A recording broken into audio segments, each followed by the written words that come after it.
Hello, friends of From Misfit to Mystic. I'm so excited. This is Lisa Dawn, your host. I'm absolutely thrilled that we're still here hanging out, having a good time, and that you're listening to the show today. This is going to be amazing. I have a fantastic guest, a mentee of mine, an absolutely incredible woman, powerhouse, who I've gotten the pleasure and the opportunity and the absolute divine experience of watching her transform in the last year in absolutely amazing ways. Jessica Dawn is the owner of Jessica Dawn Coaching, which focuses on women's empowerment using NLP, neuro-linguistic programming, hypnotherapy, intuition, meditation, natural nutritional support systems, and other healing modalities.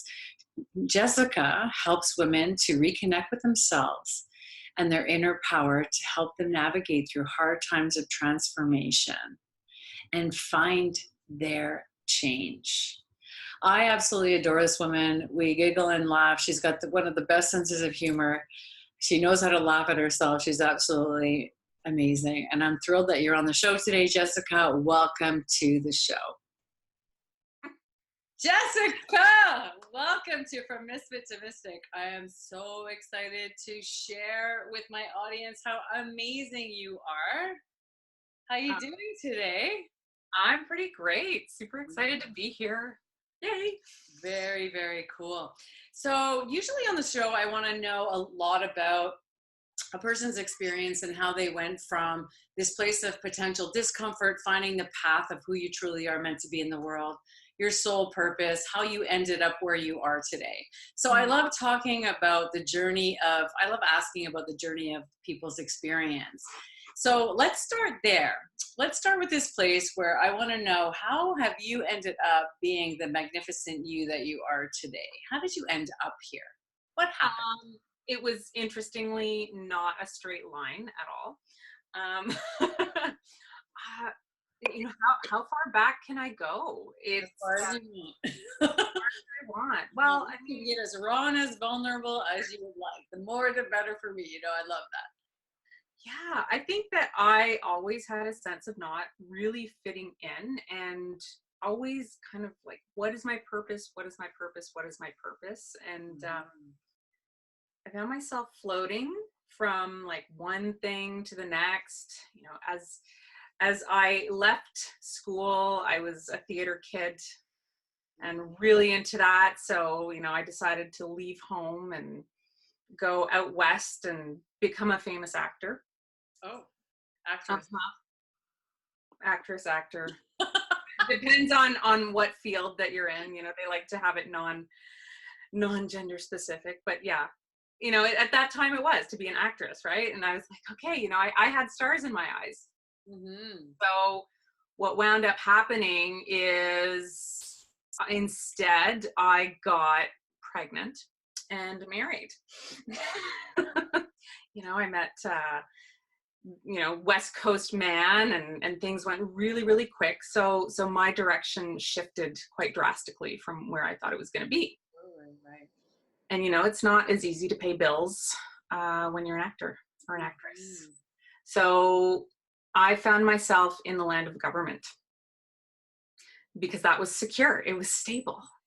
And even though I was in that and it felt good to be bringing in security, there was a deep sense of dissatisfaction, really knowing that I was not fulfilling my purpose, and being at a place where my education in the theater wasn't really something that was feeding a government career. I only had so many places that I could go. So I did what I was told no one does, and I left the government and went into a consulting job. Wow. You know, thought I'd launch my own business by doing consulting. And at that time, what I didn't realize is that a lot of my dissatisfaction, while yes, about my career, is also about way more. It was about my life in my marriage and my relationship. And as I later came to understand, just really how disconnected from myself I was. You know, I had kids really young, and I was serving other people like in service rather than being of service. Mm-hmm. And just, you know, like I took my role of taking care of others really seriously. And so in that, I lost myself. Mm-hmm. So that's the first part of how I came to be. So I left the government, which is something I was told no one ever does. And that's when things kind of started to fall apart on every different level. Mm-hmm. How old were you at that time? I was 32. Okay. Yeah. Right in your Saturn return. Oh yeah. Uh-huh. Uh-huh. Like a boom. Yeah, you know, I had my 30th birthday. Life was great. Life was not great. And then, you know, I was like, okay, this is, you know, I was like, okay, this is going to make it better. This is going to make it better. And things weren't making it better. So I got to a point where my marriage was no longer viable. Like no one was happy anywhere in it. And I started to rebuild my career. So I thought. Mm-hmm. I went into a not-for-profit world, and like even in that, I was like, this isn't where I'm supposed to be. And every time I'd say, okay, you know, I'm recommitting to this, I'd get a reject. So once I was like, okay, you know, I'm going to commit to this particular organization, I got laid off. And so then I have this time. It's like, okay, you know, pondering. And I'd have these little seeds of, okay, you know, this is your opportunity to go where you're supposed to go. And then I got another job and I started running a national charity. And I was like, okay, I'm going to do this thing. And, you know, I did well in this thing until I didn't do well in this thing. Mm-hmm. And I got laid off from that again, even though I was like, okay, I'm going to recommit. So finally, after that, okay, I should probably pay attention to this.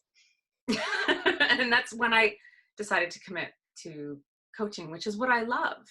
Mm-hmm. Because all throughout these little periods of time, these ups and downs, coaching and connecting with people and seeing what people's patterns are to help open them up was really what excited me.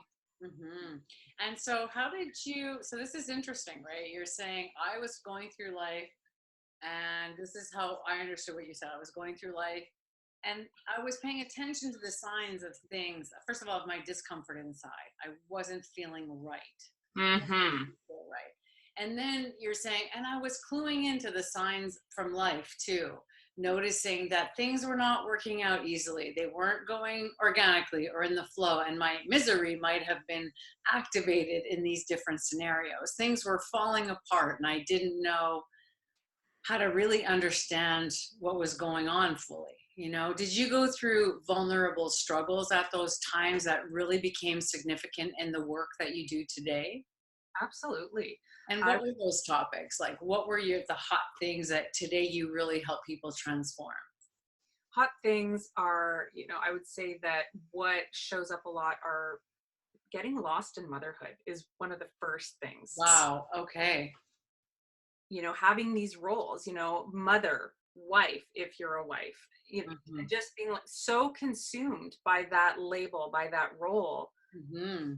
And that's great. It's an important thing. Well, it's important to be a parent and to be mothering. And if it's at the expense of yourself, Right. I don't think anyone wins. Right. So I found myself not being in an easeful parenting role anymore. It's like, I'm not enjoying this. Mm-hmm. Despite like loving my kids. It's like, why is this so hard? And every time things got hard, it was a clue that's like, well, you're not in alignment. Because when you're in alignment, it's a lot easier. And you already knew that at the time, right? I So did. how far back? How far back are we going? This is 20 years back. Wow. So I mean, but even before then, but like knowing that like it should be easier, but not believe, but having these beliefs, like maybe it's just harder for me. Maybe, you know, like really feeling singled out. Like maybe this is just, do I get like a crap lot in life? Am I just going to struggle? Wow. But then having moments that open up and flow with ease, and you're like, oh, okay.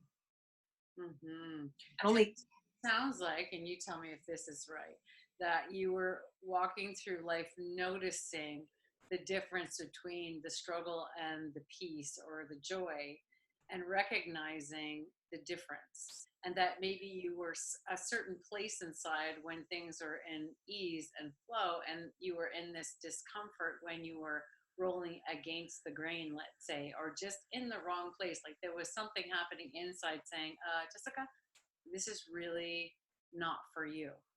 You know what I mean? And so tell me, because I'm hearing in between the circuits, like, and we know each other, you know, so Yeah.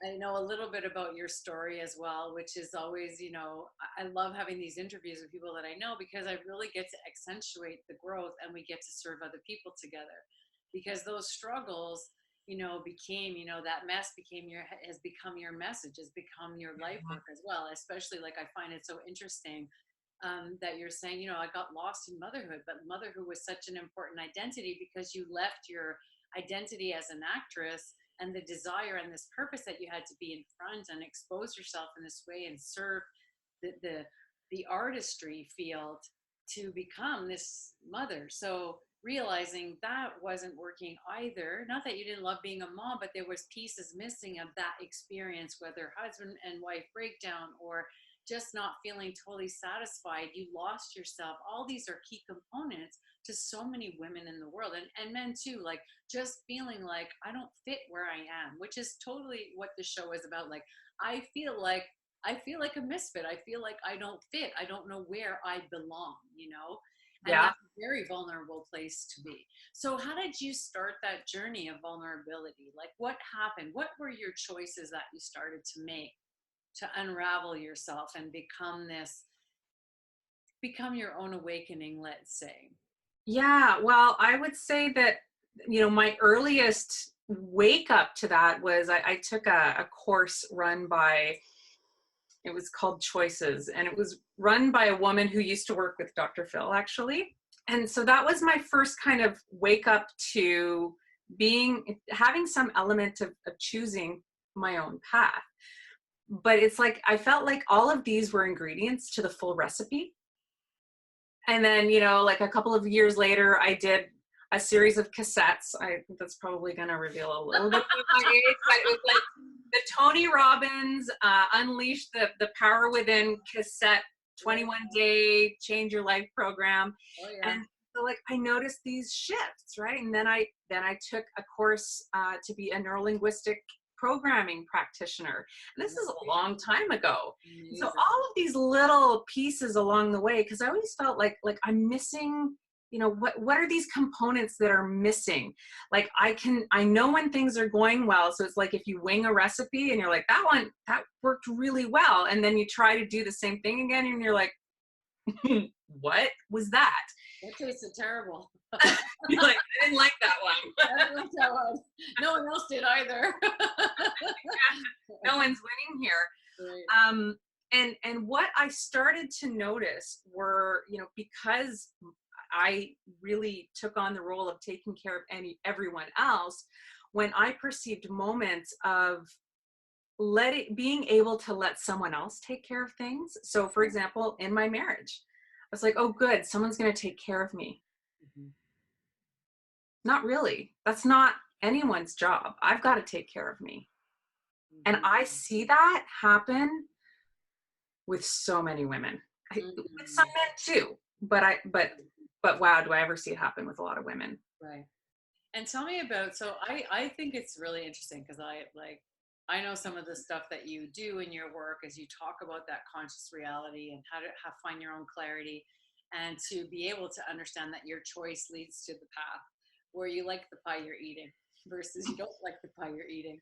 Yeah. I just really honor who you are. And I know that's really important to you. And the discovery process is important to the work that you're up to in the world. And I know some of the things about your struggles as well. And I love for people to have, first of all, the understanding that sometimes it looks like people have it really easy, but really the journey of going from that misfit, I don't belong, to that mystical self who knows who they are, who understands their gifts, who grasps them, claims them, owns them, and then shows them and shares them in the world.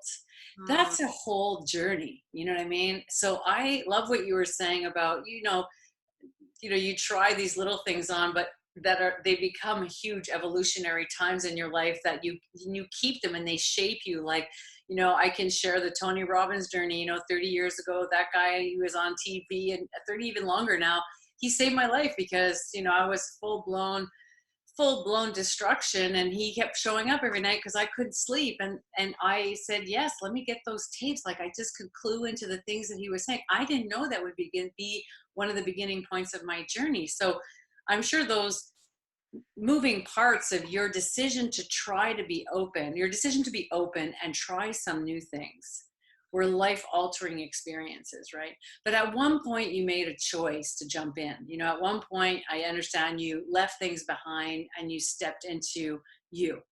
And Mm-hmm. you stepped into this place of owning yourself. And that's one of the biggest struggles for mothers and women in particular, who go from that journey of, this is my identity, and now who am I if I don't have that identity anymore?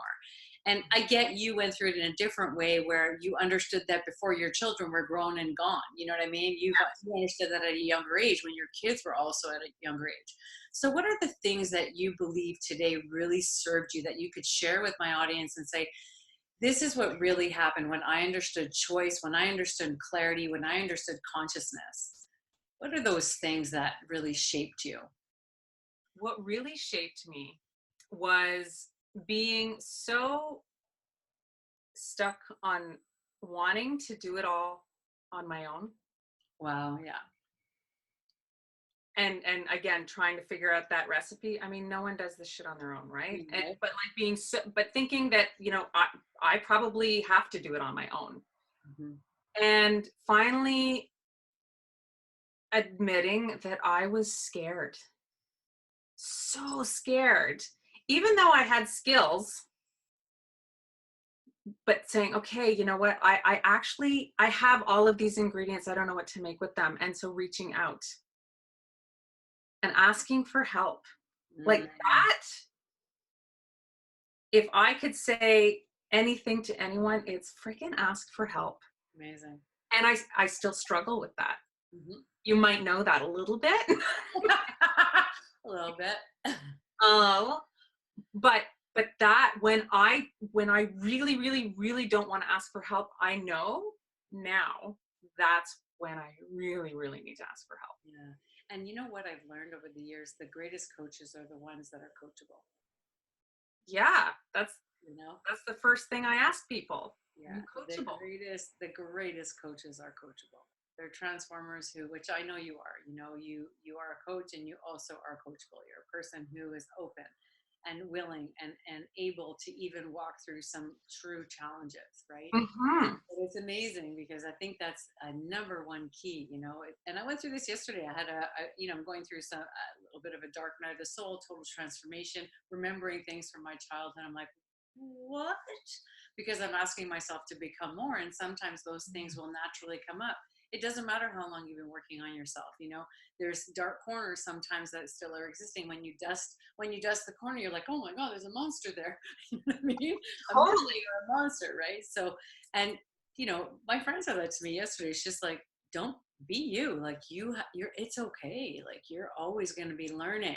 And I mean, I've been doing this for a long time, but that is one of the greatest gifts that we, and you and I right now, can give the audience, can give people, is say, don't worry. You're always going to learn. It's okay for you to not know everything. You're not supposed to, right? And it's not always going to be comfortable. Like, I know that I had this perception when I started doing this work that it's like, when I'm ready for transformation, it's going to be great and easy and fabulous. And you're like, what? No, I dealt with that already. I don't want to look at that again. What do you mean there's stuff left over? No. Oh my God. Put it back under the bed.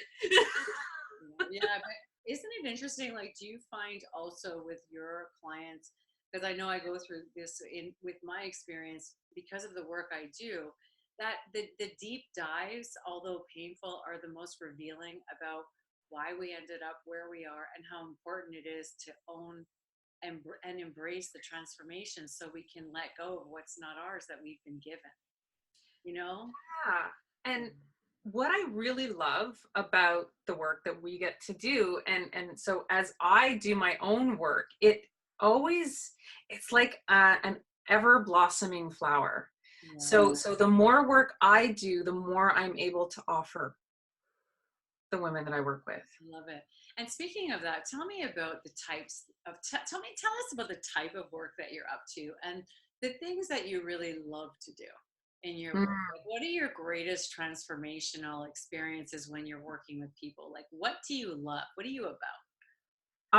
So my number one goal when I sit and be with someone in a coaching session is I ask questions. I'm a professional question asker, in the direction that I give. But if I can find the one question that simply by asking that question, it will open up the transformation that that person can achieve, like that's gold right there.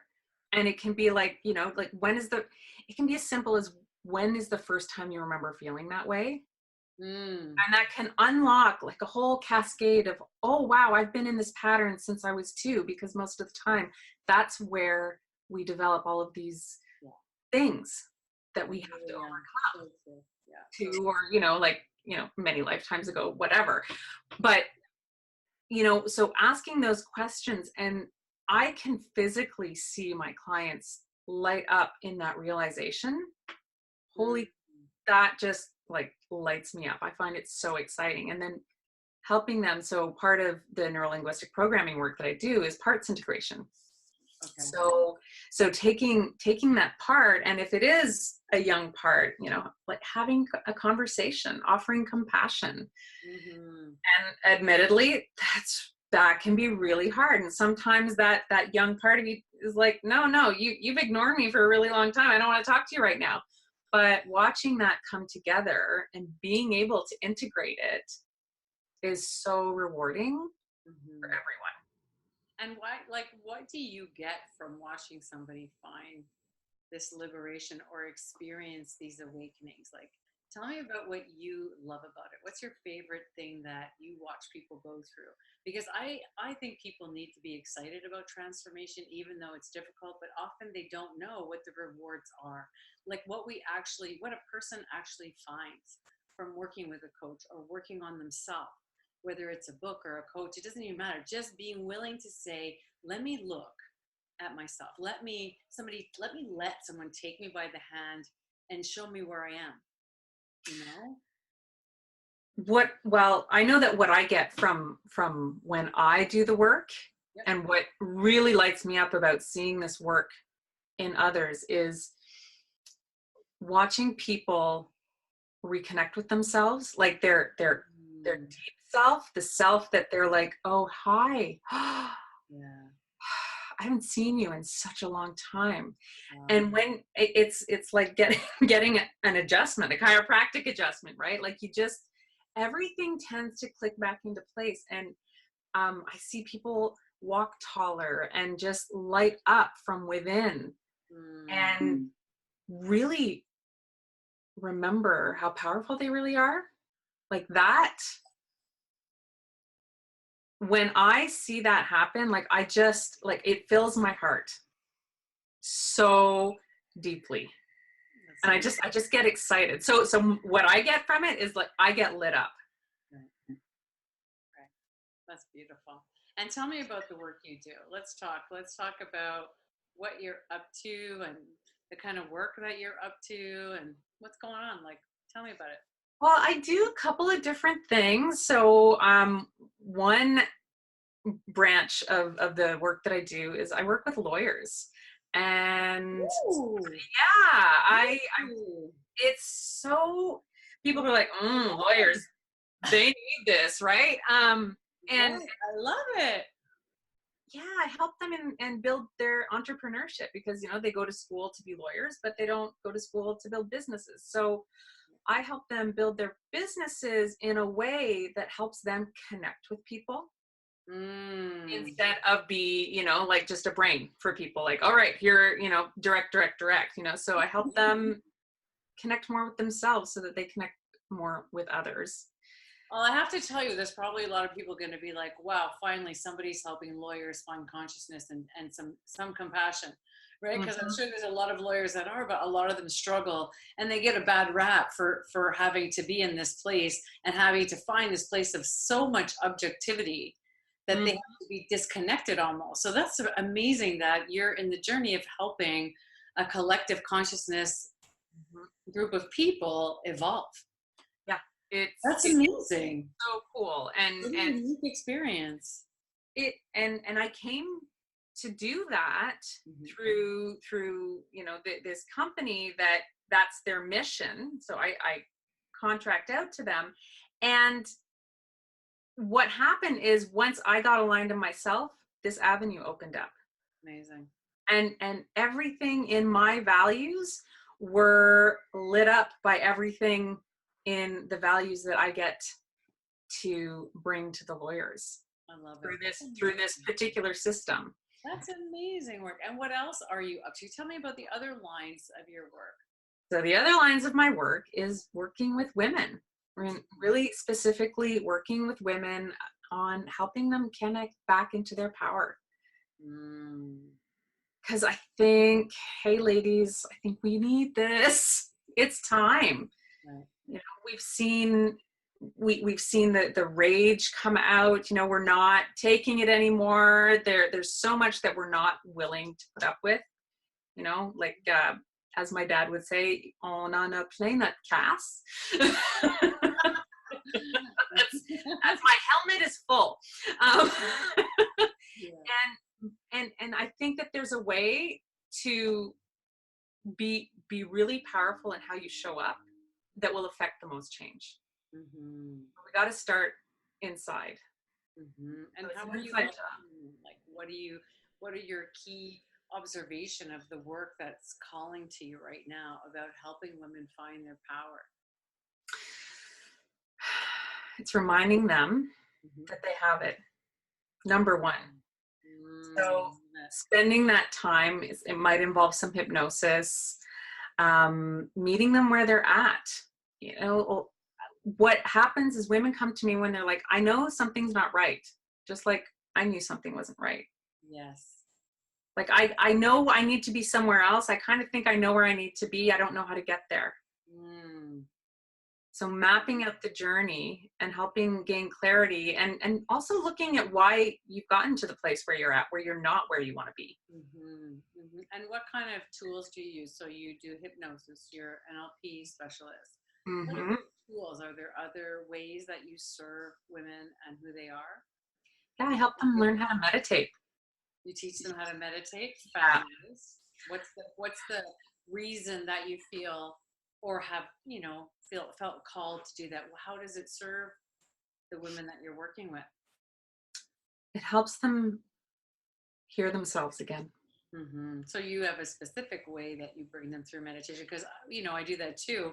And there's such a variety of ways to, morph with meditation to define and describe. Like, to me, meditation is so many things. It's peacefulness, it's silence, it's looking inward, it's discovery, it's prayer, it's asking, it's creating, it's so many things. It's visualization. So your way here is interesting. I want to know a little bit more about that. With women, and honestly, I tailor it to the client that I'm with. Okay. So I kind of listen in to what they've told me. With neurolinguistic programming, I listen a lot to the words people say. Yes, of course. And like I it's so important. So sometimes people are like, well, you're picking on my words. And I'm like, your words are really important. There's a reason you use them. So I will use that and create meditations with them. Amazing. Based on what they've shared in that moment. Tell me about the point. Like, what do they get? What is your goal? So you're working specifically designing a meditative journey for them so that they can heal what they're going through, transform it, redesign it, all those things. All of those things, right? So sometimes it's meeting it, right? So there might be, you know, I really like to work with people over a series of 6 weeks at least. I think that provides a good amount of time. So it could be just, you know, meeting yourself again, and then, you know, having a conversation with yourself. It can be really easy if someone's used to doing that, and it's like, okay, so now, like, let's find out what yourself has to tell you, what gifts you have, because I believe everyone has the answers within. I really truly do. And it's just remembering how to access them. Amazing. So you bring them back home, in a sense, in a variety of ways to themselves. Yes. You help them find their truth. You help them Welcome back to yourself. Yeah. Welcome home. Yes. Nice. That's beautiful. That's really nice. And tell me if there were 3 or 4 things that you could tell the women that are going to listen to this show in particular, because we're talking about them. What would those 3 or 4 things be to help them realign? People and women who feel like they don't know where they are, or they don't know how to get out of where they are, or they don't know how to find themselves. What are the things you would say, here, just start here, apart from call me, because let me help you. I book a session. That's what I told you. People say, I'm like, just book a session. It's so much easier. It is, right? So say yes to yourself. Say yes to help, but that's okay. Like, just let's help them without that. The first thing I would say is just knowing that you're not where you want to be is perfect. Like, that's actually the first step. So if you know that, I want to high five you. Like, I want to high five all of the women. Like, great. You recognize it. Because, I mean, we've all seen the people, like our friends who are like, oh, she doesn't know that she's really miserable, right? So I know that story. You're like, wow. Yeah. You're okay? You tell her. No, I'm telling her. We're having an intervention, right? So just that recognition is your self-intervention. Okay. And that I promise things will get better.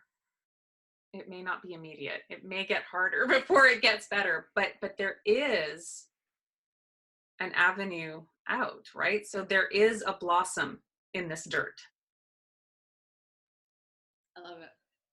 And the final one is, you are powerful. Mm-hmm. You like you are so powerful. Mm-hmm.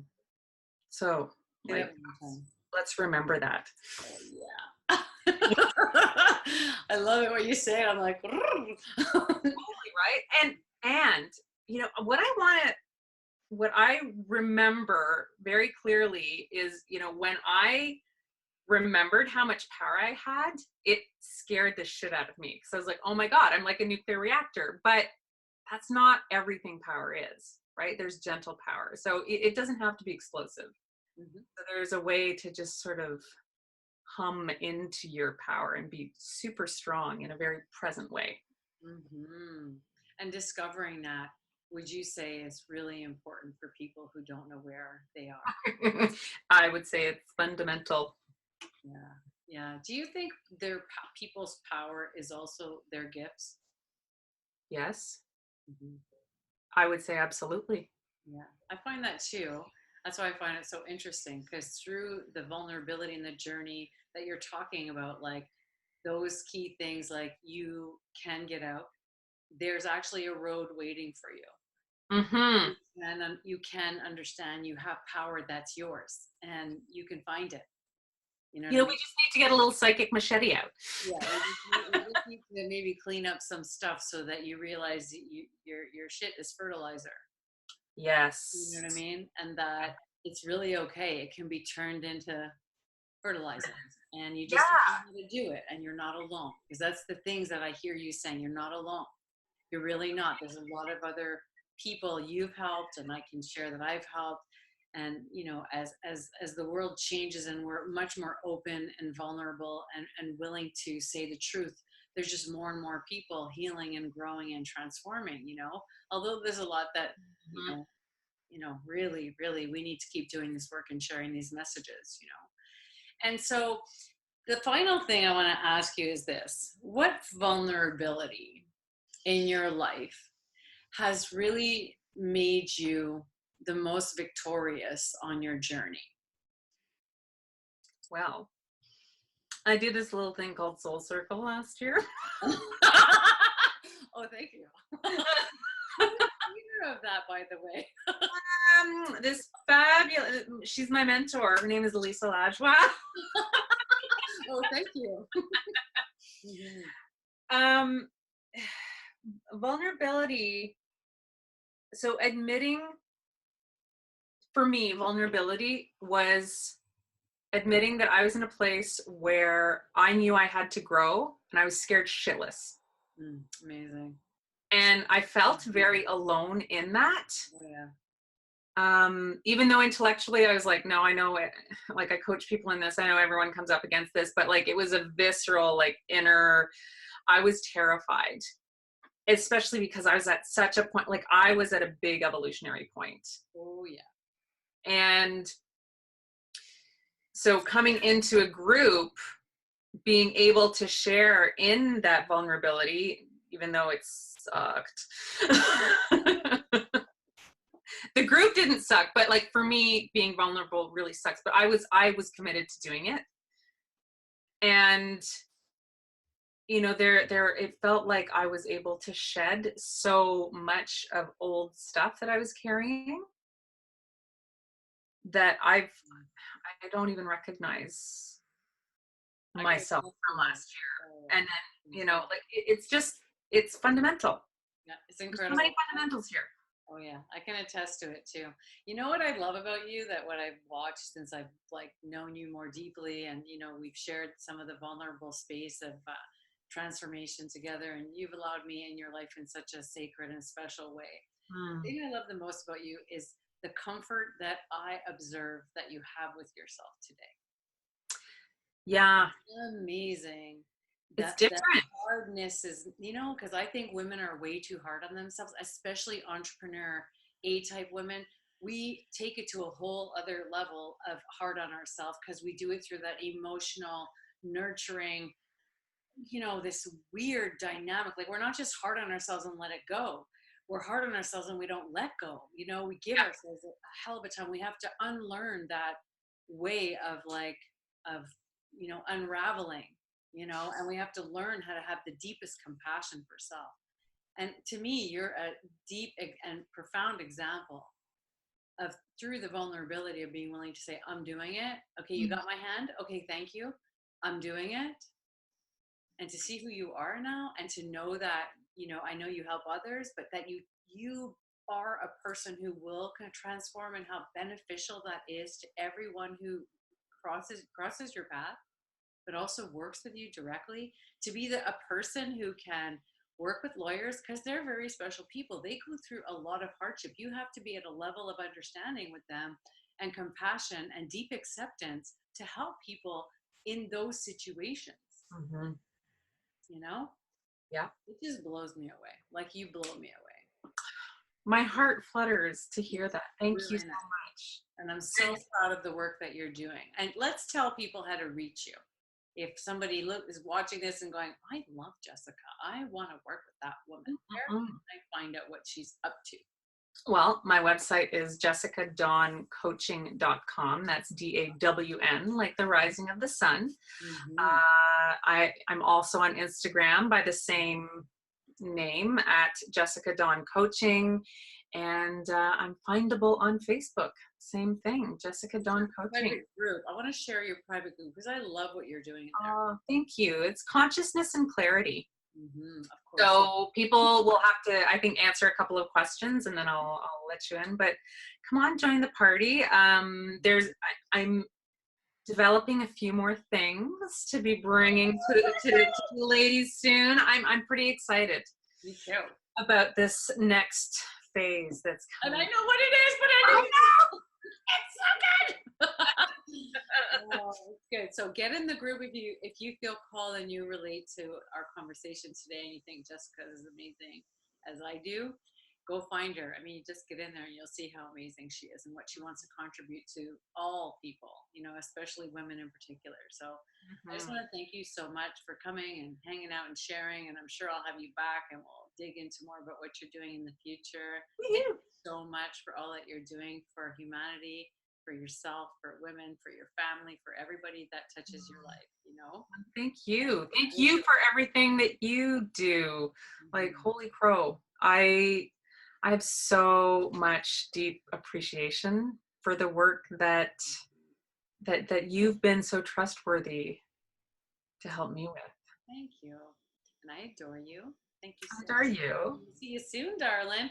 Bye, Yeah. everybody. Don't forget to go check her out. The links are all below. And we will talk to you next show. Bye for now.